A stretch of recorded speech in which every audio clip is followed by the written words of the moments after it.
इमाम हसन मौला इमाम हसन अलैहिस्सलाम जे आमद जे ॾींहुं वॾेरो इमदाद अली साईं जे घर में महबूब मिठड़े जी लख सलवात थी आहे ऐं रोज़ेदारनि जी इफ़्तार पार्टी साईं कई आहे।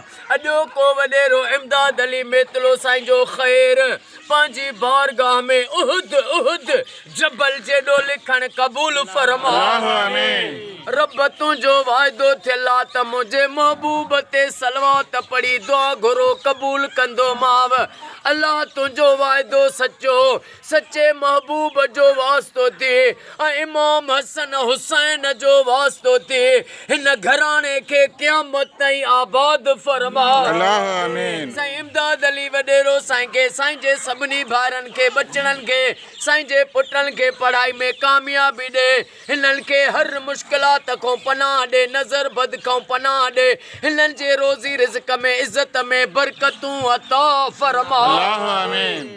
इमदाद अली साईं जे जेके बि दिलनि में जाइज़ तमन्नाऊं आहिनि नबी साईं जे सदके उहे साईं जूं जाइज़ तमन्नाऊं पूरियूं फरमा।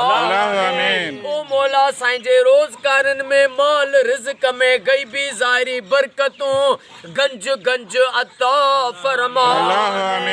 अॼु जेके बि न दुआ में असां सभई वेठा आहियूं अॼु असां सभिनी जो बेड़ो तार